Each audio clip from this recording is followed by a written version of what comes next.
was very nice of you to be. Well, good afternoon. Hello. Um, you like the new board we got? It shrunk. No, well, the easel was here. The board's on. And I have new markers that work, you know. What can I say? It was the And- largest and- one that Walmart had. Okay, It's all right. That's, True. sorry. Okay.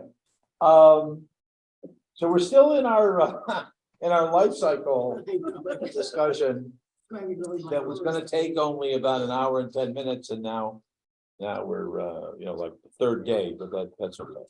And in no real order, but just little things that I wanted to make sure that I could share with you. Again, the context, and somebody even said this to me yesterday. He said, "Oh, I would love to be taking the class of everything I always wanted to learn, because I didn't learn anything."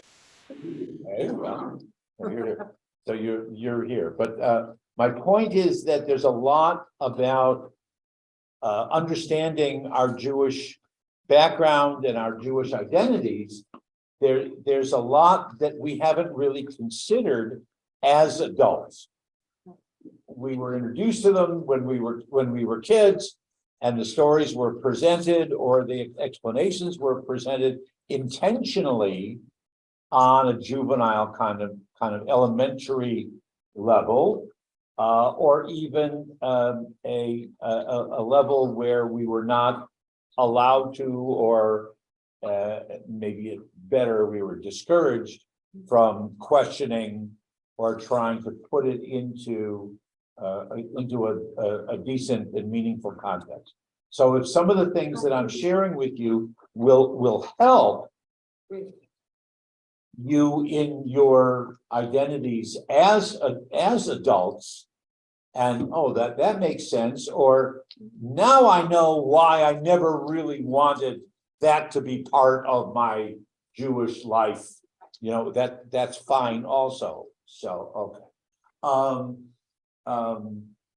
Somebody made a point of saying, based on things that I was saying last week, talking about here's a different way to think about what's traditionally described as a male-oriented approach to a lot of the life cycle experiences and things like that women are not allowed to do X, Y, and Z, or Aleph, Bet, and Gimel, whichever way you want to say it, where it was, that's not really true.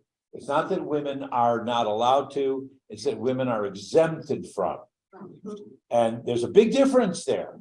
Unfortunately, I'm now Tevya, unfortunately, tradition has come along, and custom has superseded traditional Jewish law. And the word tradition itself has come to represent, that's what we do, and that's what we've always done, which is not true. And I hope I've given you enough examples of that to see that no, that's not what happened. And finally, the point, one of the other underlying principles that I've said, and it's consistent with the way that I practice and teach and preach and whatever, is that the people, what we call Amcha, the Hebrew word Am is people. So Amcha, you the people, right? That Amcha are the ones who really determine what Jewish life is going to look like. It's not the rabbis.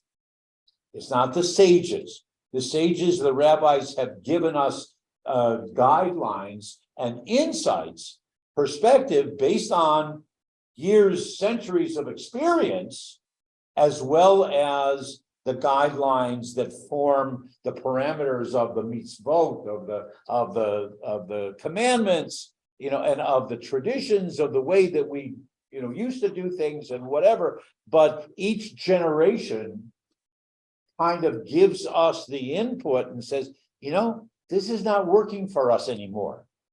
And I shared with you at the very beginning the the notion that religion, this is from my teacher, Alvin Reines, that religions, any religion, come along to give us the ways to respond to what's happening in our lives. It might be in the way that we eat, it might be in the prayers that we say, it might be in the clothes that we wear, might be in the songs that we sing, the way that we dance, whatever it might, those are all responses to what we encounter in life. What you encounter in life, and I include myself among that, obviously, and then we try to make that resonate. We try to find the balance between what makes sense to us, what helps us along our way in our journey through life, and what our religious background, what our traditions, what they give us in the way that we respond. So one example that I'll just use to prove that point right now is, and we talked a little bit about this, is the notion that in the Torah, and Jewish law was always based on what we call a proof text. There's more of that in the New Testament than in Jewish tradition, but the New Testament was originally written for Jews anyway, because it was targeted for the audience was going to be the Jews anyway. But a proof text is another, for something to be authentic Jewishly, you had to be able to base it on a quote, a statement, or something in the Torah, or maybe they might stretch it into some other part of the Bible, but it had to have a proof text, okay? Or an example, or an illustration, or a pattern. So in the Torah, unquestionably, the patriarchs, Abraham, Isaac, Jacob, the other leaders, Moses, Joshua, whomever, going into most of them, and certainly into the kings, Solomon, David, Solomon, and others, had more than one wife. In some cases, they had many more wives. Okay, that was their reality, and there was no value judgment attached to it. But what there was the following simple reality, that they said to the man, if you're going to have more than one wife, you don't have favorites.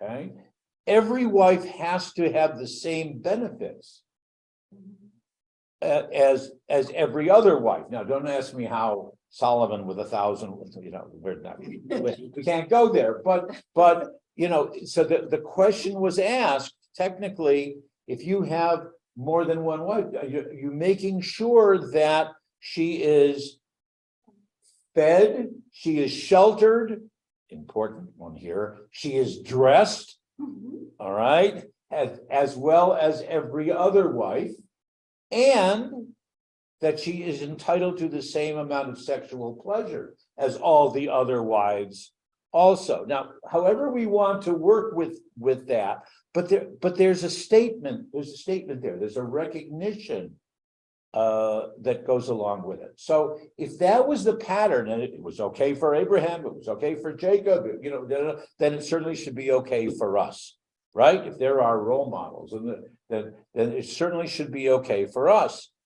Until finally, after several thousand years, right? Some of the wives said, we're not really happy with this notion of having to share our husband and trying to figure out, well, who's the father of which child, and and all this kind of stuff.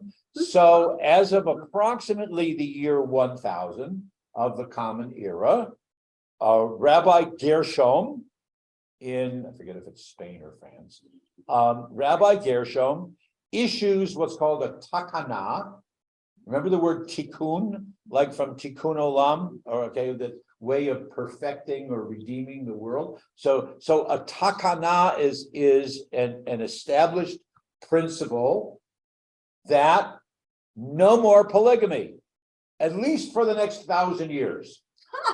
Okay, it was good enough for God back in original stories. So far be it from us to change around what God allowed. So, but we can do it for, in human terms, for 1,000 years. So that was the takana, that, and all of a sudden now, it was no longer permissible to have more than one wife. It's not that Gershom on his own came up with this brilliant insight. I'm sure his wife or daughters, or whatever came to him and said, Dad, you have the influence, you have it in your power to do something about this. The same thing happened with Moses, the same thing happened with Gershom, and the same thing happens in our lives. Okay.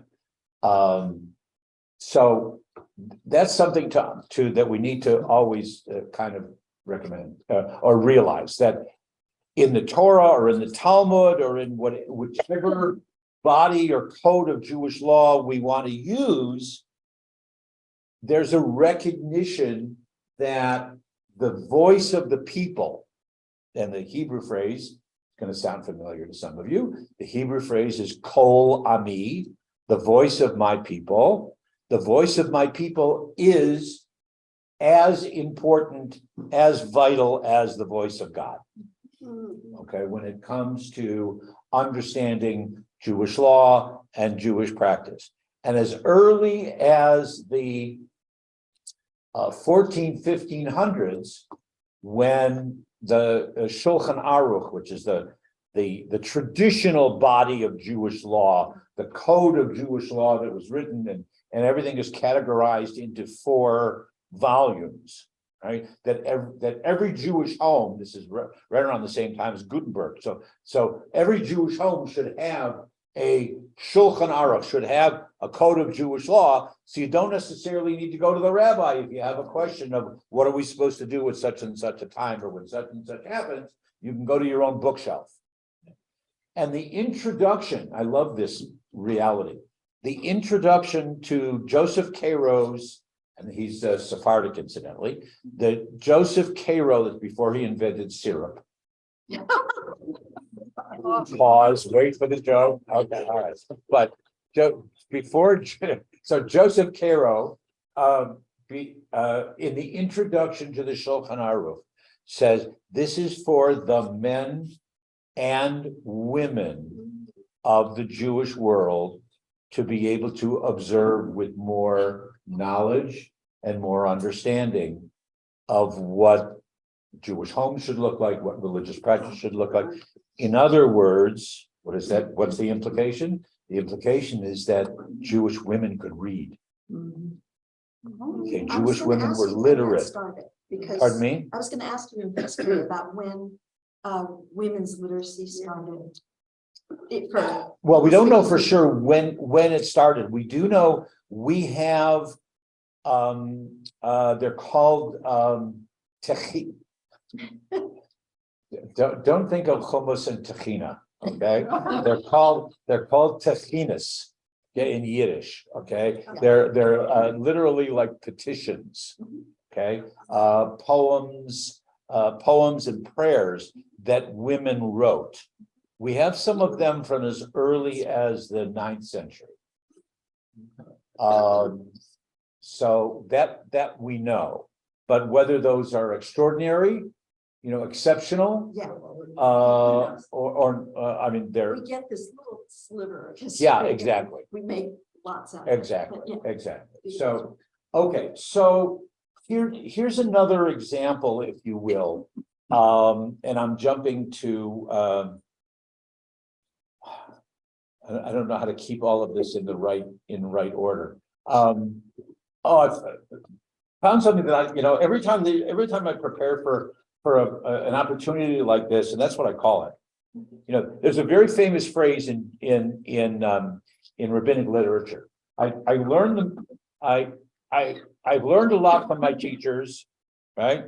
I learned even more from my colleagues, my associates, my peers, but I learned the most from my own students, right? Okay, because of the questions and the things that you have to find out when you're preparing for. So I found something out that I didn't know. So you remember at the end of a wedding, people sing Siman Tov and Mazel Tov and Mazel Tov and Siman Tov, right? Okay. Did you know that the reason that they're put together, Mazel Tov was the Ashkenazi word phrase, and Semen Tov was the Sephardic phrase. Okay, that's it. They mean the same thing. They both relate to the signs of the constellations, and the stars, and and everything, but so the Ashkenazim would say Mazel Tov, may the constellations line up for you, and Semen Tov was the Sephardic, may there be good signs for you, and and the singing of that is a kind of a recognition of, okay, we got no matter which your orientation is. So that I wanted to had to remember that I wanted to share that with you. So let's see. We talked about, I don't want to get to divorce yet. We haven't finished with the marriage ceremony, right? So we talked about breaking the glass, right? Yeah. We did that last time. We talked about the exchange of a ring or something of value. We talked about here's my Kidduscope audiovisual aid. That's what they said.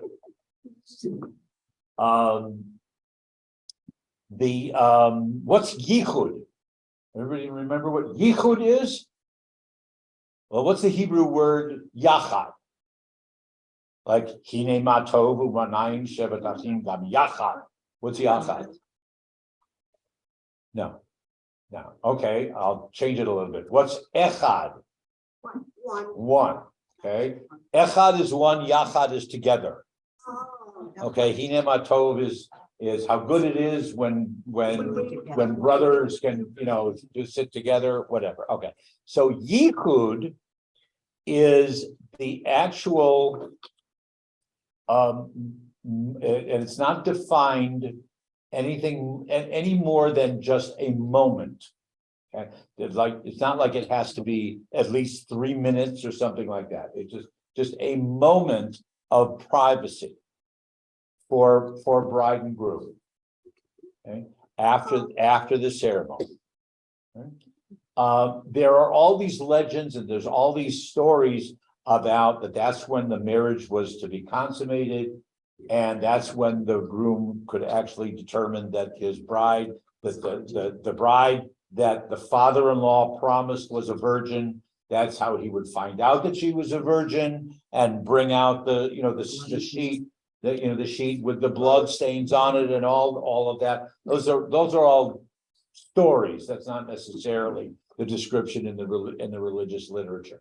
But what is in the literature is that the bride and the groom have to have a moment of privacy after the ceremony. Now, there's two things with it. One is simple, and the other goes back to a way of looking at it, the way that I was talking about last week. Simply, in the Mishnah, which is that's between the time of the Bible and the time of the Talmud. So the Mishnah is the first part of the Talmud. Okay, it's taking Jewish law because the Torah is not systematic, right? If you wanted to try to find all the laws about Shabbat, you hopefully you'd find them like in 1 or 2 chapters or 1 or 2 Torah portions, but they're not. They're spread out over 4 of the 5 books of the Torah. So the Mishnah takes all the laws about Shabbat, all the laws about the holidays, all the laws about sacrifices, and puts them in categories, in different volumes, if you will. Okay, there's 6 volumes of the Mishnah. So the Mishnah has to define marriage. Okay, the Torah talks about people, like Adam knew Eve, right? Okay, but there's no marriage ceremony. But and Isaac takes Rebekah into his mother's tent as his wife.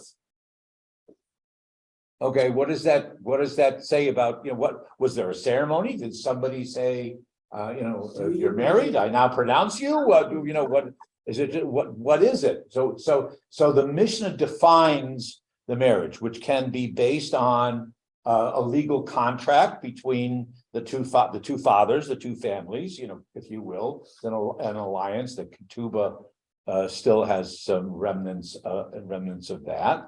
It can be, it can be an active intercourse for the purpose of marriage. So rape does not count as an automatic marriage because it has to be an active intercourse, which we would again say would be consensual. That would be in our terms today. That for the sake of marriage, for the sake of marrying each other, and again, you can have more than one. It could be more than one wife. So, all right, the exchange of something of value. I give you this ring as a pledge.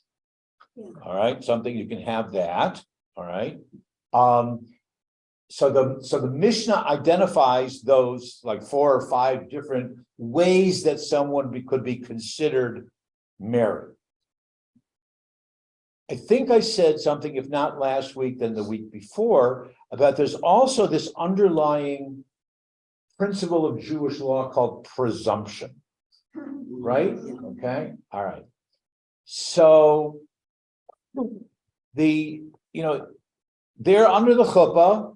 There's a whole bunch of people under the chuppah, right? There's the rabbi or whoever's officiating. You don't need a rabbi. You need somebody to lead the prayers and there's a bride and there's a groom and there's the witnesses and there's the parents and and everybody's under the chuppah. And if I happen to be just a bystander or walking past, I don't know who's getting married. But if I see this young man and this young woman going into a private room together, just the two of them, all right, or coming out of that private room together, I am entitled to presume that they are married. All right, so that this idea of yichud fulfilled the obligation for the community to recognize that so and so are now married. That gets continued on.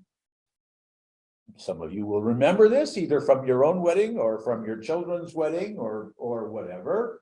Okay, it continues on in the following way. I bet you never thought of it this way.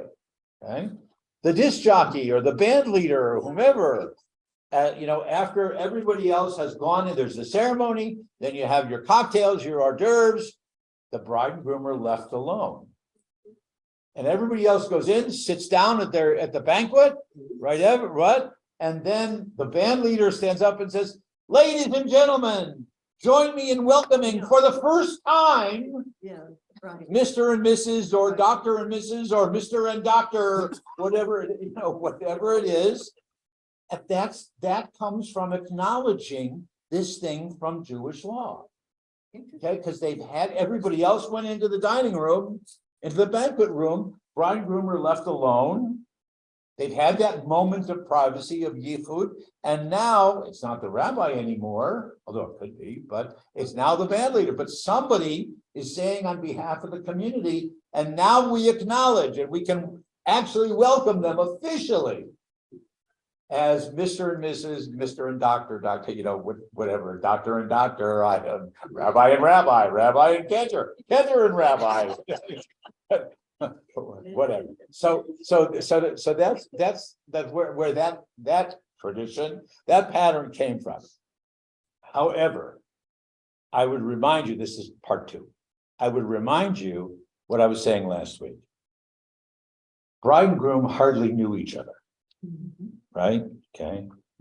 And sometimes under the chuppah was really the first time that they met. They'd never had any time by themselves. They'd never had any time to talk, to kiss, hug, yes, but even to look each other in the eye and say, they're not going to say "I love you." They're going to say, "It's nice to meet you." Yeah, what are the 3 things I need to know about you? First date kind of question. And they were entitled to that. The community recognized that they're entitled to have those few moments. Even if it's not testing to see if she's a virgin, or whatever, just to be able. That we recognize that you're entitled to those first couple of minutes together. Usually they have a little meal. Okay. And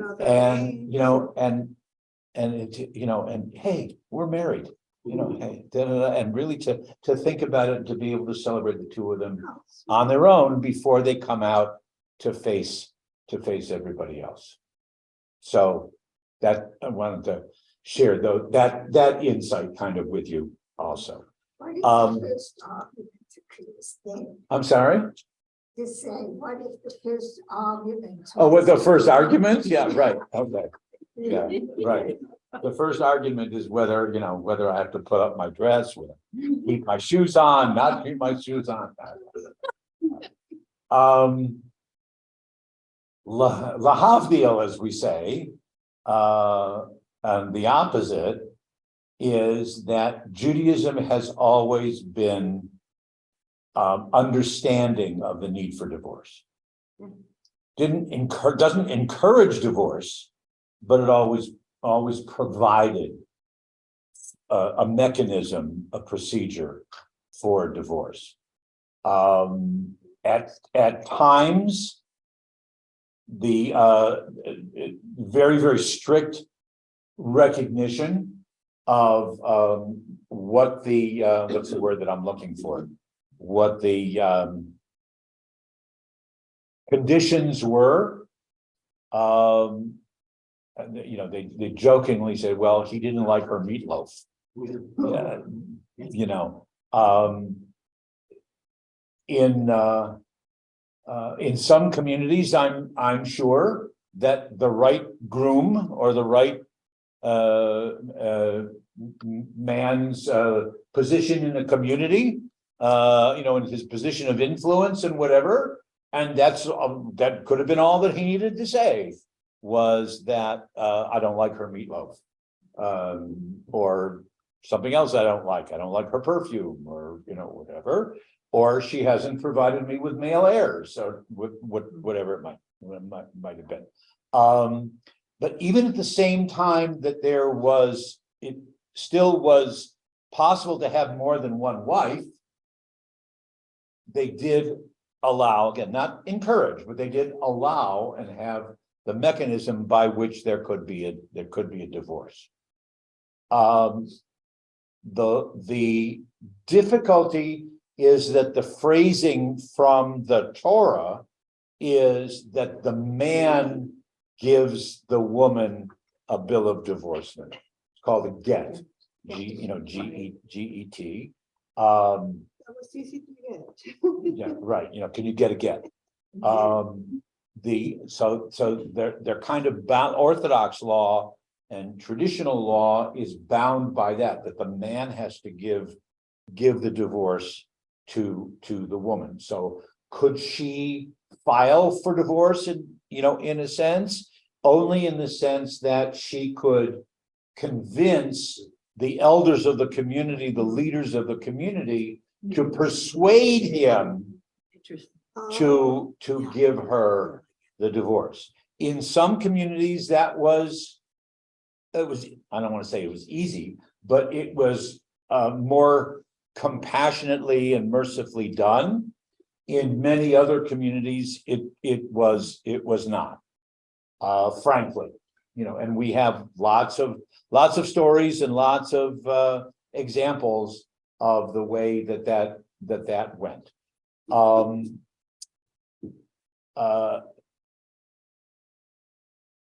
Couple further comments about it is and the way that it's playing out more in our generation and in our time. There are communities that have been very responsive to women who are asking or really insisting on there being a divorce, and those communities that are putting all kinds of pressure on the man to give this divorce, which would in example, they can't necessarily punish him financially, but they can refuse him honors in the synagogue, for example.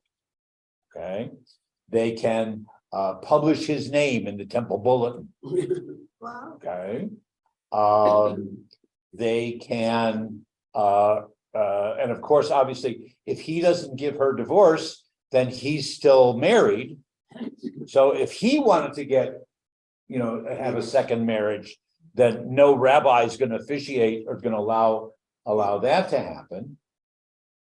So there are some communities that are responsive and supportive of the women's right, but again, they're limited because of the phrasing that the man has to give the divorce to the wife.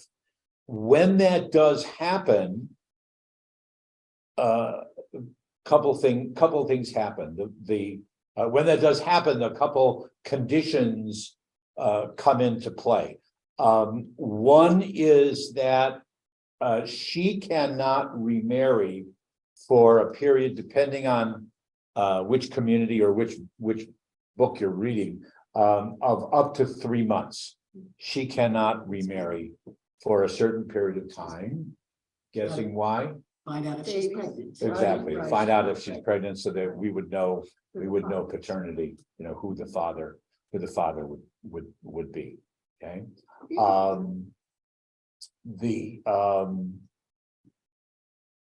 So there, different communities may have different ways of looking at it. Like I said, there used to be the tradition that a divorcee or a widow was brought to the wedding ceremony in a different kind of procession. It wasn't necessarily called the chuppah originally, but that has kind of faded in work. The more difficult problem or status issue today in the let me go back. The reform movement and those who, whether they officially belong to the reform movement or just whether that's kind of the liberal orientation that people might have, would say, well, you don't technically need a Jewish divorce if there's been a civil divorce, and that having the civil divorce automatically would mean that a get would be granted, but for one reason or another, it's not being sought. The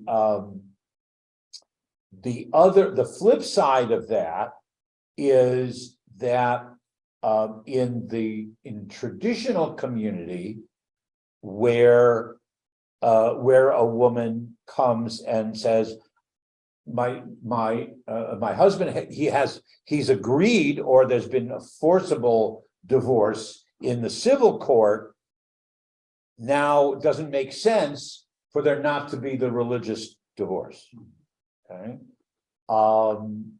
Some say that's come to a number of different, hasn't come to the United States Supreme Court because of church state. Yeah. Okay, all right. But some states, their courts of appeal have taken up that issue, and some have said, okay, if there has been a civil divorce, then the rabbis or the scribes can be mandated that they must issue the divorce. Okay, the husband and the wife, as they get divorced, do not have to be present. Okay, you can have an agent participate in the ceremony for you. Okay, for whatever reason, either because I was involved in one where there was a court order that the two of them could not be in the same room to get, together. Okay. Yeah. But so for the Jewish divorce, you don't have to both be in the same room, but you can have an agent. It can be a lawyer, it can be another rabbi, it can be a member of the family participate for you. Technically, that's okay according to Jewish law. So there's some places where if there's a civil divorce, that the state court has mandated the rabbis to issue a divorce, again, through agents, even if the husband does not agree. But if there has been if there's been a civil divorce granted. Would Okay. that apply in Christianity? I don't know. I mean, I'm just sort of curious, if you have you're married in the church, you don't really get divorced. No, Yeah, if you're yeah, talking yeah. about with the sacraments, no, you would, Yeah, right, but, you would, right, it would be an annulment, and which is a whole, Yeah. Never right, mind. which is a whole different thing. And which is also, in some communities, that's the way that they look at it. They find I was involved in one or two of these situations where there was an Orthodox rabbi who went back into the ketubah and said, "Oh, there's a spelling mistake here. The marriage never happened." Okay, it just, and boom, it was annulled and it never happened, and that was the end of it. Or that they found that it said, "Oh, wait a minute, this person wasn't an objective kosher witness to the ketubah, therefore it's not valid. There was no marriage," and whatever. Now, then you get into problems about children, Yeah. and but that has happened also. Anyway, the bigger problem today is what's called the problem of the aguna in Hebrew. The aguna is a bound woman. Okay, is a woman who either the husband refuses to grant her a divorce and leaves the country, whatever it might be, or cannot be persuaded, cannot be convinced, couldn't care less about what the local rabbis are telling him, and says, "Okay, so I won't get up on Yom Kippur and have an aliyah, or whatever. I could care less. But my strong feelings against my wife, they're so strident that I won't give her this. I'm making sure that she's never going to be happy, and whatever." And sadly, we have those kind of occasions. In the same category is a woman whose husband totally has disappeared or was killed in battle. And there are no witnesses. There's no body. There are no witnesses. So technically, she's still married. And that's again, to the liberal community, wait a minute, where's our sense of compassion? Where's our sense of understanding?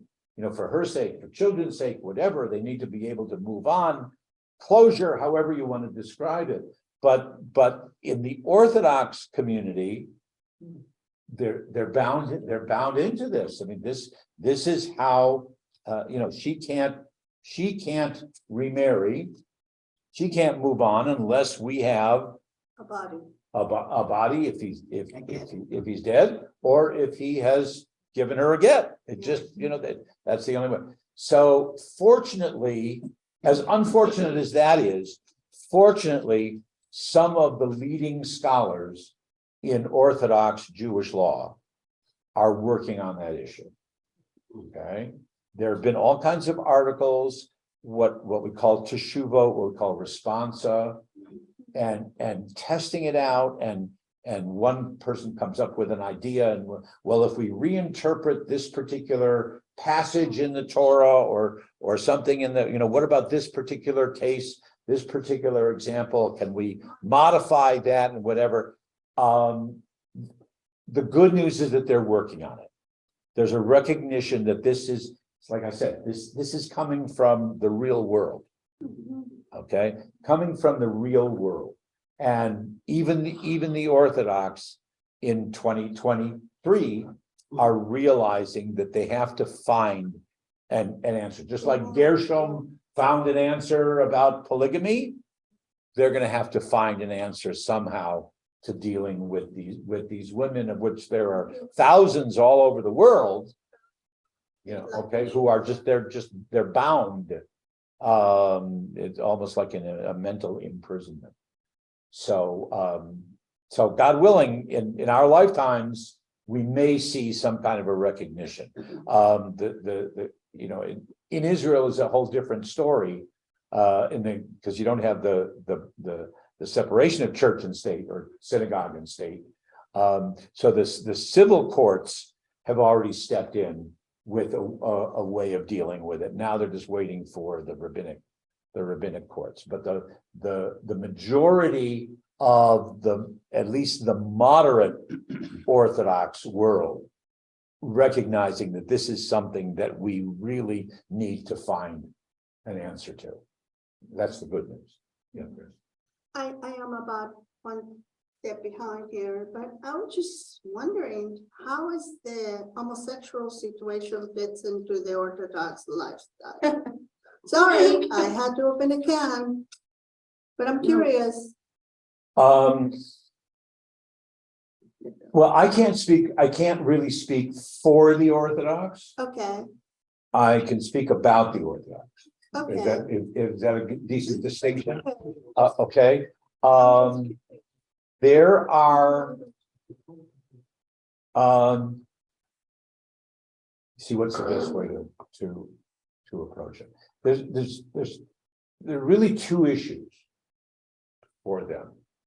The liberal Jewish community, Reform, conservative, Reconstructionist, renewal, whatever.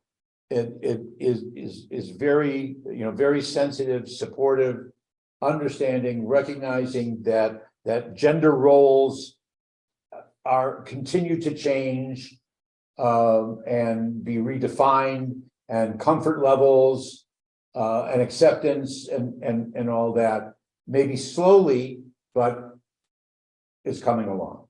Okay. The Orthodox, again, because of their need to find a way to balance what tradition says, which they view as being divine, as the word of God, and what the people are saying. Right?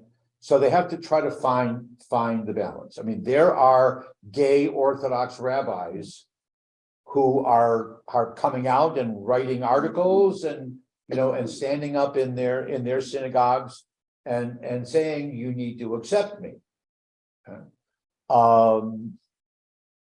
But officially, like I said, there's as I see it, there's two issues. One is that in the normative Orthodox understanding of Jewish law, right? Homosexuality is an abomination, right? It's a sin. It's an abomination. It's black and white, okay? In their mind, the way that they read the Torah, the way that, and someone who practices that kind of lifestyle should be cut off from the community, et cetera, et cetera, et cetera. Is that changing? I can't say whether it's changing or not. I can say that there are voices that are asking for change, that are trying to explain what their feelings are. Okay. So that's statement number one. Statement number two, and this is the way that, or this is the aspect of the issue that many of us in the liberal community have gone through over the last 35 years, maybe, let's say 35, 40 years, is we had an accepted definition of, remember I talked to there three different steps in Jewish marriage. Right. There's betrothal, and there's the acceptance of vows, and there's the sacrament, if you will. Okay, the holiness aspect. Okay, so the holiness, or what's called kiddushin, that part of the sanctification of relationship Okay, has always been seen as male, female, because it was based on procreation. It was based on, what's the purpose? It's not sexual pleasure, it's not companionship, it's not, let's partner through life. It's, we need to be partnering with God in creating the world and having children, et Be cetera, et fruitful cetera. and multiply. Pardon me? Be Be fruitful. fruitful and multiply, right, and that was the ultimate purpose of a sanctified marriage. Procreation, not recreation. Yeah, right, exactly. Not, nothing against any other kind of partnership or relationship or whatever, but if it was going to be a sanctified marriage, Mhm. then the understanding was that it would be one that would ideally lead to having children. Okay, all right. So the question in the liberal community was not that can two people of the same sex, can they be married? That was state law. Okay. Can they be married? Yes, they can be married. Can they have a partnership? Can they, share resources? Can they have survival benefits? What, that's never been an issue. right. All right. The issue was, can a relationship or a marriage, can it be considered a sanctified marriage? Mhm. Okay, can be marriage, but is it a sanctified? It's It's a sanctified marriage. Okay. And so the issue was, given the formulas that were used in a marriage ceremony to make it, again, if there are these different sections of the ceremony, all right, once you get to the behold, you are consecrated unto me, as my husband, as my wife, according to the faith of Israel, the laws of Moses. Well, that marriage, which I accept, that relationship, which is beautiful, right? But right now, it's not a sanctified marriage according to the laws of Israel, the faith of Moses. So it's my hang up as a rabbi, as the one who's officiating, can I ask the couple to make that public vow, which is in essence a false vow? Mhm. Okay, can I ask someone to say, you're sanctified to me according to the faith of Israel, but it's not sanctified? So I'm asking them to say something that's not really true. Yeah. Okay, so that's where the hang up has come. Okay, And what most again, things are now changing so quickly, but so most rabbis that I know of have said, okay, we're going to have a ceremony. We will we'll come up with some wording in which no one feels, that's the couple as well as the rabbi or cantor or whatever, that no one feels that we're compromising any principles.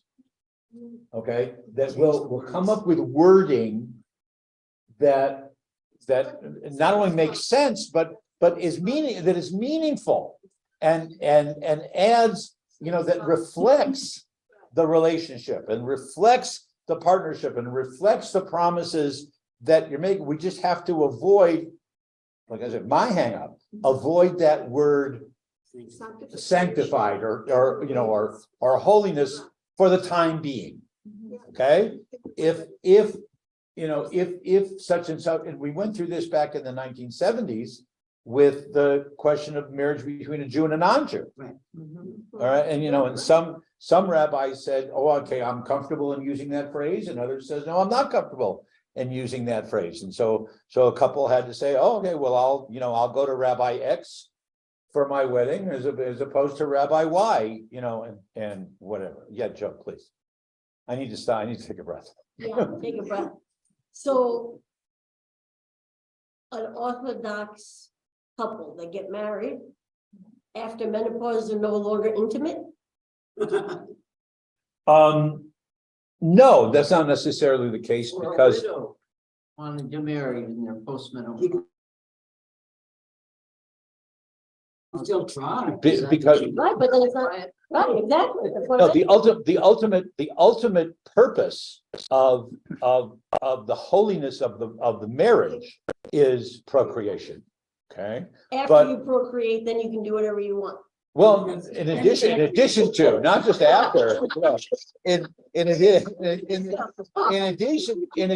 to, you know, As long as you have the first son and he gets bar mitzvah, you can do whatever you want. no, you know, again, the sexual, the bride has, the wife has every recourse to demand sexual pleasure. Not just on Shabbat, right? Double mitzvah on Yeah, Shabbat, right? Ruth Ann, would you? Yeah. Okay, so you're talking about a sanctified marriage, okay, forget. Sure. Do.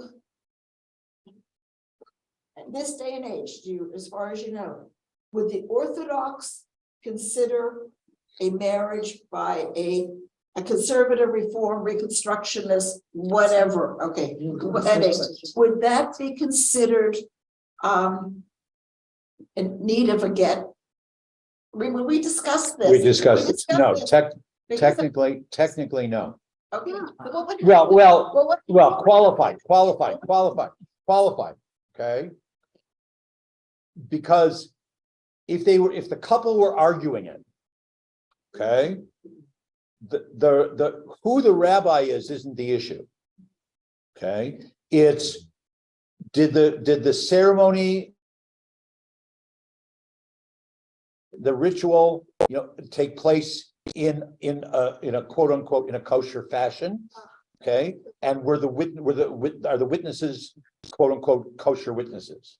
Okay, so Okay. that may have changed. Yeah, so that they could say, hey, wait a minute, it's not, you know, the rabbi is only from the standpoint of the state of Yeah. Arizona or Michigan or whatever it is. It's the manner of, here's a ketubah, the ketubah follows the text of traditional law. If they, you know, if that was the issue, okay, you know, here's the two male witnesses, because we can't have the females, you know, signing in that sense, you know, and so the ketubah is valid. Therefore, yes, they would need the get. Okay, Yeah. so maybe that has changed, because like I said, 40 years ago, you know, my Orthodox rabbi told the couple that I was in Hebrew class with, that, you know, they were getting a conservative wedding, they would not need a get if they were to be divorced. Yeah, because the marriage never, in essence, never really took But what place. the kids then, Pardon me? what would be the kids? I mean, If to that same Orthodox rabbi, Yeah, if the kids, if the mother, if there's no question about the mothers being Jewish, the kids are Jewish. kids are still Jewish. Yeah, it just wouldn't be a Kohen or a Levi or something like that.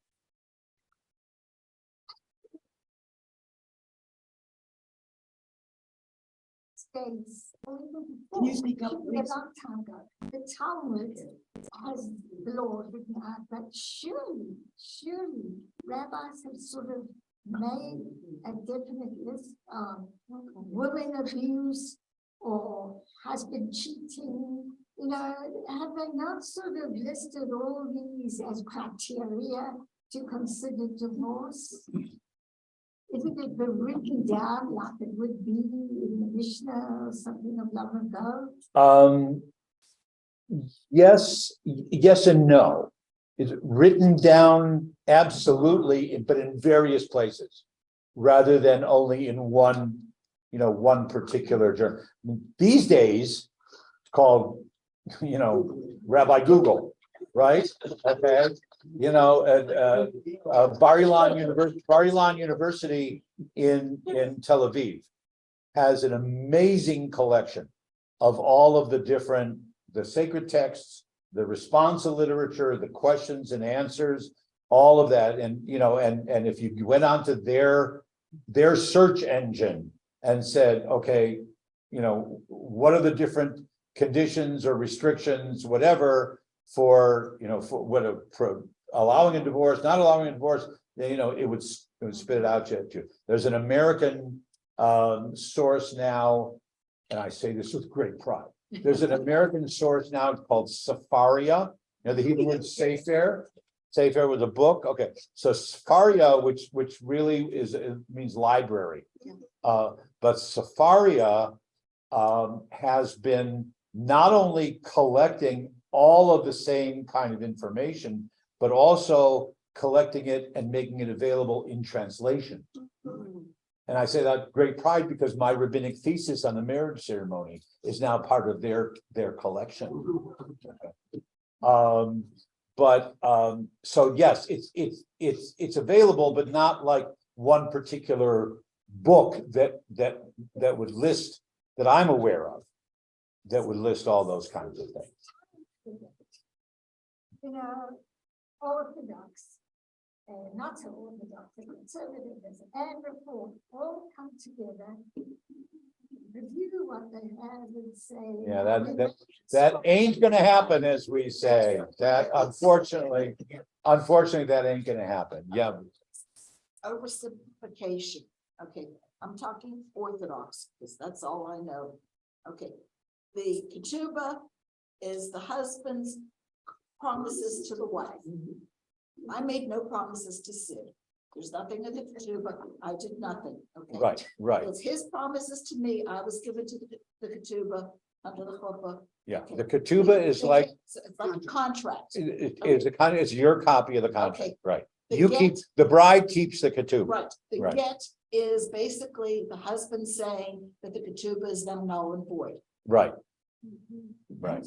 And incidentally, once a get is delivered, it has to be torn at the top, so no one else can ever use it.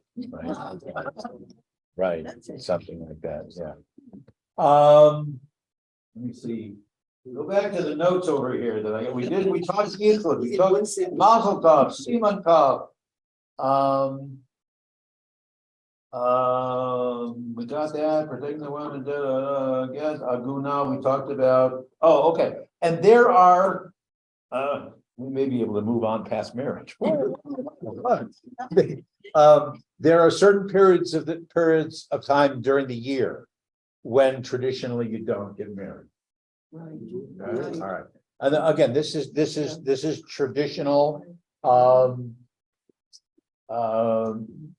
the community these days doesn't necessarily follow along. Certainly the conservative movement has now pretty much said it's not as important anymore. But traditionally you didn't get married between Passover and Shavuot. Okay. It's not because those are special holidays or anything. It's because that was a period of time historically in the Talmud, in a legend at least, when a great deal of yeshiva students were affected by a plague. So they probably ate too much matzah, or I don't know, maybe the maror was no good or whatever it was. And whatever. So remembering that, but thematically, it's because this is a time when we're supposed to be thinking more of our own redemption as a people. We're not supposed to be focused so much on individual needs and I wants. think you get to count the Omer if you were getting married, Yeah. right? Right, well, except that, you know, again, in that period, because again, probably the grooms and the brides or the caterers got together against the rabbis and said, wait a minute, we can't go, you know, 2 months, more than 2 months without having any. So on Lag Bomer, which is the 33rd day in the counting of the Omer, and also in some communities on Rosh Chodesh, which is the new moon that falls, you can get married at that point. Between the 17th of Tammuz over the summer and then the 9th of Av, so Tisha B'Av, those 3 weeks also, which is when the city of Jerusalem was besieged. Okay, and the temple was destroyed, whatever, so those are times also when you don't have wedding ceremonies. The bigger issue, well, I suppose it's a parallel issue, they're connected. The bigger issue, and I wasn't just joking when I said about the caterers and what they tell you. The bigger issue is, can we get married before sunset on Saturday? Because if you have to wait until, sunset on Saturday, and then, by the time we have the ceremony, which the procession, the ceremony, and then the recessional and whatever, that's at least 45 minutes. And and if sunset isn't until 8:50, and then all of a sudden you're not serving the main course of dinner until 10:30, 11 o'clock at night, and the parents are complaining because there's a curfew for the band. Band can't play past midnight, it's too loud, in the hotel or whatever it is, and so they can't start playing. So, so probably more than any other question about marriage ceremonies in my 47 years or whatever it is. The question I hear more frequently is, how early can we start on Saturday night? That kind of a thing. And what is in New York, at least, I know the pattern has become, and on the East Coast, pattern has become, they do all the hors d'oeuvres and cocktails and all that kind of stuff first. That's right. Right. And then they don't do the ceremony until 9 o'clock at night, and then they go immediately from the ceremony. The couple goes for yichud, we talked about, and then but everybody else goes in and somebody makes a motzi, and they go and start eating, and then it's halfway through the dinner by the time that the bride and groom come out. But that's the only way that they can do it over the summertime. So that becomes the bigger issue. There's another simpler way of doing it, and that's because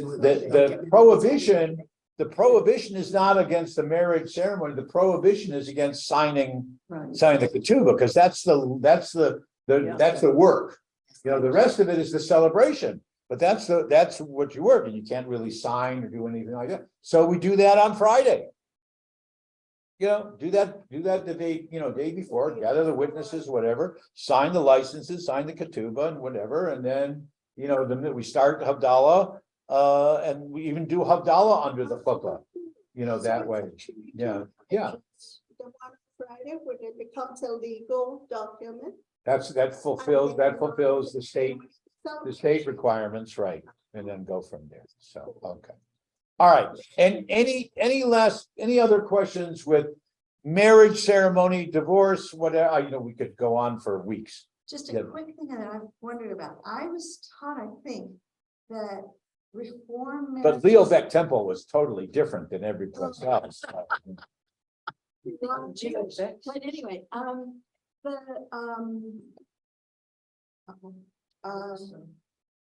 Sorry, I threw you off. the reform marriages in Israel were not considered, like, if we went to Israel, we wouldn't be considered. Was that true? No, that's not true. Okay. A reform or conservative or even some Orthodox rabbis cannot officiate at marriage ceremonies in Israel.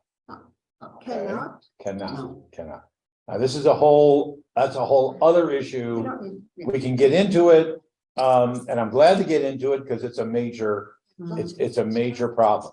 But if your marriage is recognized in any other country, which I'm assuming that it is, and if it's not, we're going to renew it in May anyway, so that's all right.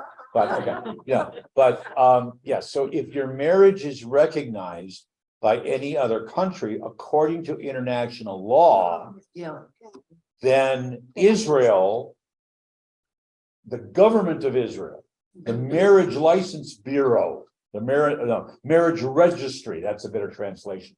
The Marriage Registry has to accept your marriage, okay? Is it, as we were talking about before, is it necessarily a kiddushin? Is it necessarily a Jewishly recognized according to the chief rabbis? That's what you meant. That would not necessarily be the case. Okay, and that's something that gets into the whole unfortunate aspect of politics in Israel, and the role that the chief rabbinate and the ultra orthodox are playing, where they want to maintain total control over them. So I have from my first marriage, my brother-in-law who had made Aliyah was marrying an Israeli woman. Okay, all right. I couldn't officiate at their marriage in Israel. If they got married in the States, that's fine. And so there are hundreds and hundreds and hundreds of couples in Israel now who are either flying to Cyprus or somewhere in Europe, whatever. And here's the latest. There's a county, and I forget its name. There's a county in the state of Utah Interesting. that now will do online marriages. That's interesting. Any religion, any doesn't matter. Well, it's accepted civilly. Okay, so you're married. You're entitled to the privileges of being married, but it's not a consecrated Jewish marriage. Okay. So that's that distinction. Right. So even now, what a lot of people are doing is, and again, I have lots of friends in Israel who are doing this, is that they're going to the chief rabbi, or they're finding some rabbi, rent a rabbi who's Orthodox in Israel, and they'll pay him and just do a traditional ceremony, with just the family there, and and then 3 days later, on Thursday night or whatever, they'll have another ceremony much more meaningful with a Reform or a conservative rabbi. Interesting. So there's ways of them to. Yeah, that's right. That's what they're faced. They're faced or forced into doing. Do you think that'll change? I'm sorry? Do you think over time that will mellow out or change? Or is that just the way? it is? Well, I certainly hope so. I'm not optimistic that it's going to happen anytime soon. Yes, mellow, isn't it? If anything, I think it's going to get worse. It's going to get worse first. Yeah. Okay. Politics. And right, but here, and I don't know if this is going to necessarily step us into the next, hang on one second. If it's going to necessarily step us into the next phase, but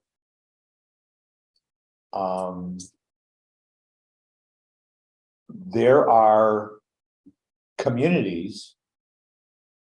Let's see how this. Okay, so here's the story. Here's the situation. Right. In the Detroit Jewish community, there's more than one, but I'm talking specifically. There's one cemetery that is operated strictly by the Orthodox community. Okay. And where they make the statement that anyone who is buried in this consecrated ground is Jewish, because there are people for generations who have only want to be buried amongst those who are Jewish. So I get a call from the funeral director to officiate at a funeral. So this is a Reform rabbi, gets a call from the funeral director. Rabbi, can you officiate at funeral for Shirley Markowitz, who was a member of your synagogue and whatever, okay? Shirley certainly had been a member of the synagogue and participating for 30, 40 years, whatever, since her marriage to Bernie Markowitz, right? But Shirley had converted before I came to town. Shirley had converted with a Reform rabbi, never went to the mikvah, never did any of the traditional patterns for conversion, just studied with a Reform rabbi who officiated at her marriage to Bernie. Okay, so they didn't have a formal ketubah, they had a marriage document. It was all in English. I am my beloved is mine, stuff like that. No Hebrew words on it whatsoever. Okay. Now, from the standpoint of Reform, she's Jewish. But not from the standpoint of Orthodox. Okay.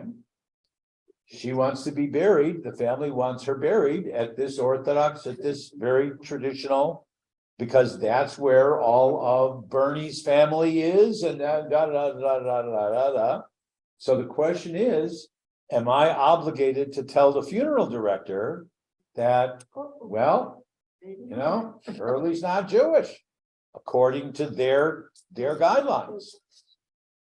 What'd you do? I could ask you, what would you do? What would you do? Well, here's what I did. Here's what I did. And I told the funeral director that I was going to do it. I called I called an Orthodox rabbi who was not a far right wing, was a moderate. And I said, okay, here's the situation. It will really create great tension amongst her family, if she's denied burial at that place. But on the other hand, I want to be respectful of the promises that the Orthodox community has made to generations of families. And his answer to me was, don't ask, don't tell. So what happened?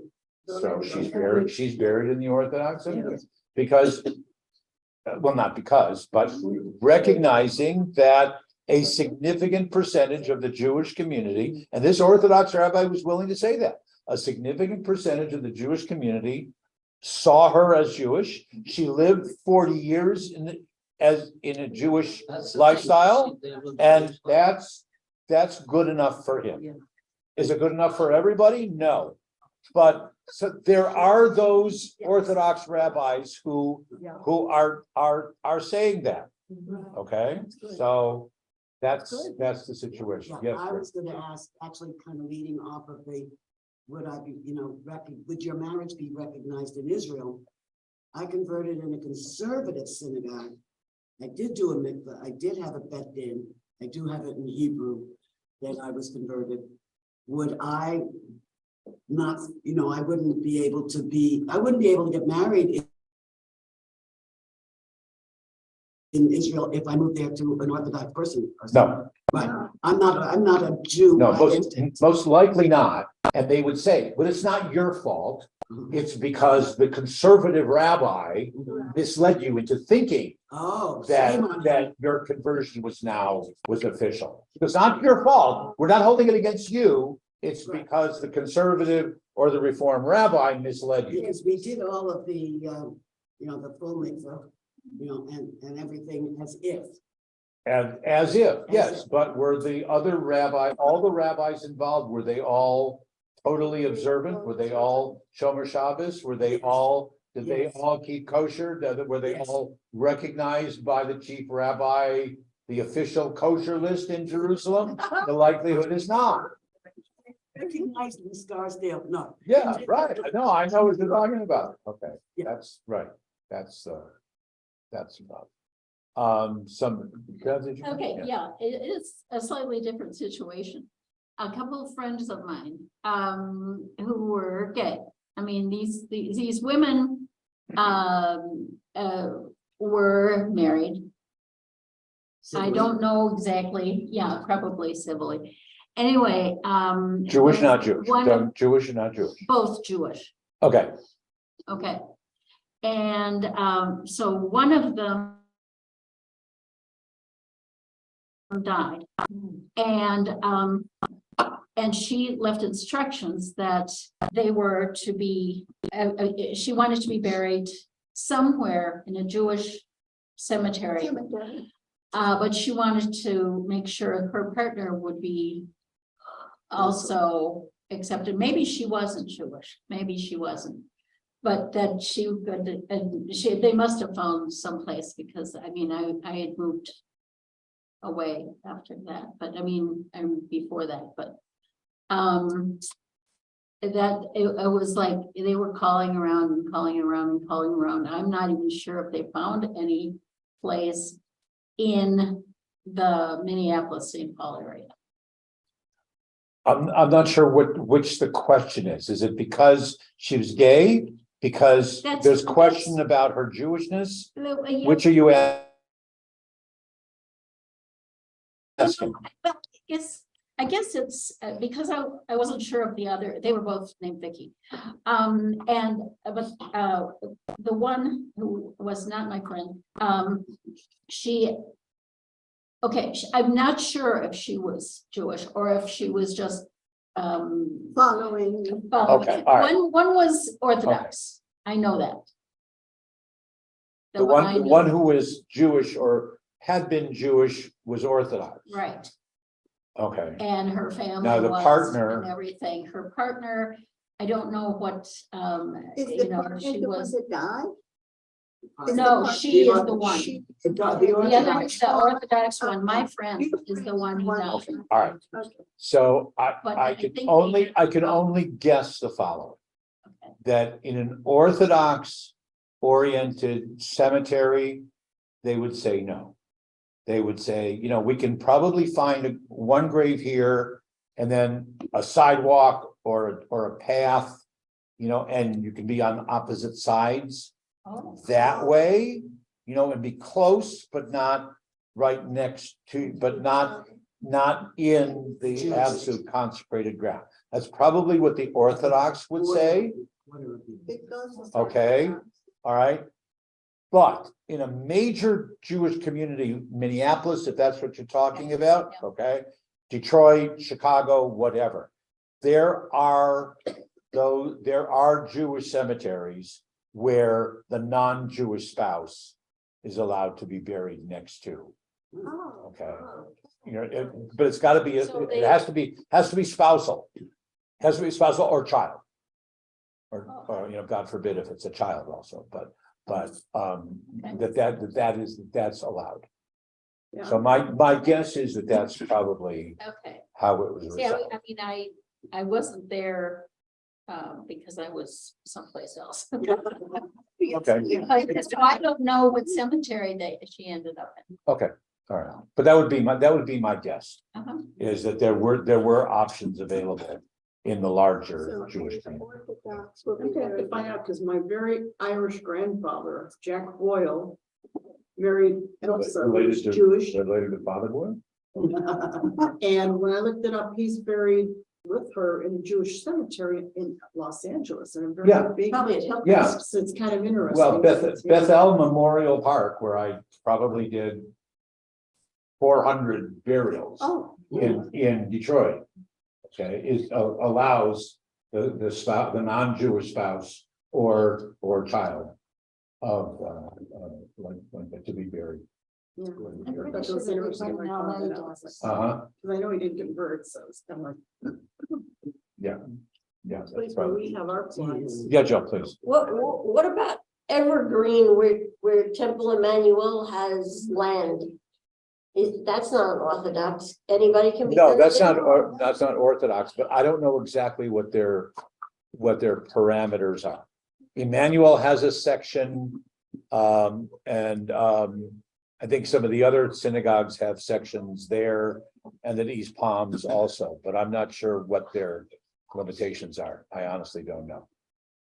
So have you buried anybody else? That's when. Have I? Yes, but people who, there's no question of their Jewishness. So, our arrangement, Ruth Ann knows, our arrangement with the local cemetery here is that before they agree to bury someone in the Jewish section, they're supposed to, the rabbi or representative of the Jewish community is supposed to acknowledge that, yes, that person is Jewish. Are there lots available in Tombstone? In Tombstone, I don't know, could be, could be, you got to be buried with a cowboy, be buried with your cowboy hat, you know, right. Right, yeah, yeah, right. Of course, you know, if those of you who like me came from somewhere else and, you know, you go, this is the cemetery, where's the grass? Right. Can't have a cemetery without grass, you know, right? That's being married to a Kohen, the important thing in the cemetery is sidewalks. Right. Because you can't, they Because can't go in. Whatever, say, Right. ground and Sid can walk on. Yep. So he was able to attend his parents' unveiling because he did it from the sidewalk. Mhm. Yes, sidewalks are fantastic. Right, and in it's not the case here, but in the Jewish funeral homes have to have a separate room with a separate roof. Yeah, separate So it's a yes. totally separate building, if you will. They told me that they do, they said it's kind of that outside part that's separate. Oh, but it's not adjacent to the chapel part. Really? That's what they told me. Okay, I'll find out. We'll speak with them, right? Yeah, yeah. These days. She finally called me back. I have to call her back again. Right. Anyway, I think I'm about it, about the end. And that's as good of a place as Well, you've almost finished. You've hang almost on, finished. hang on, wait a minute, I got one more note I gotta.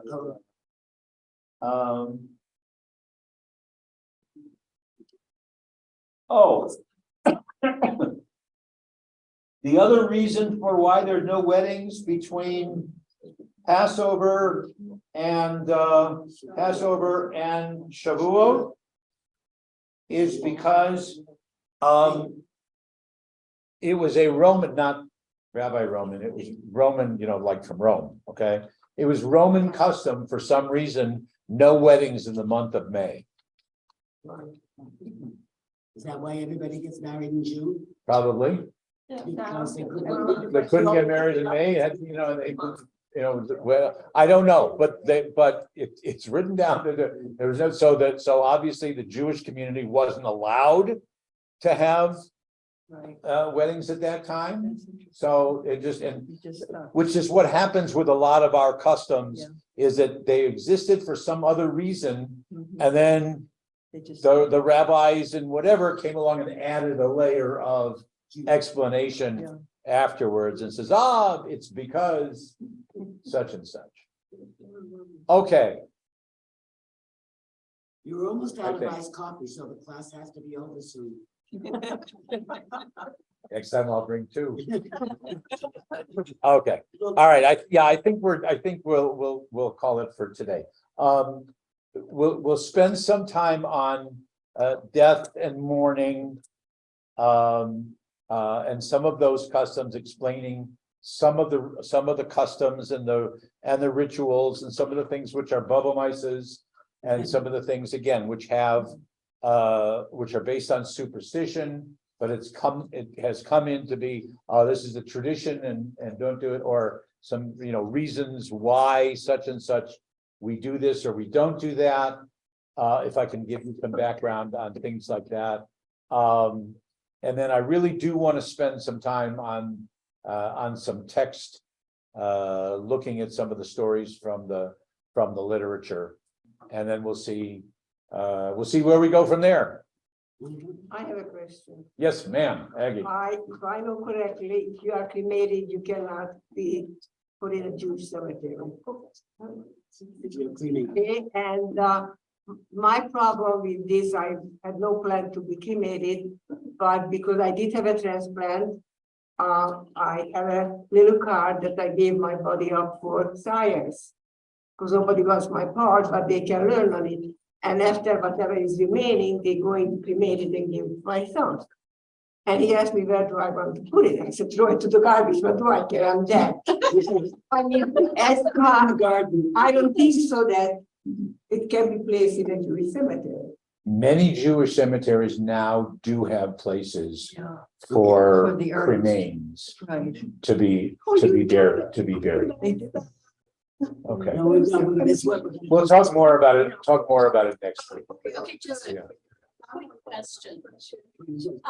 Okay, if. Probably won't be a quick answer, but it could be a quick question. You know me by now, all right.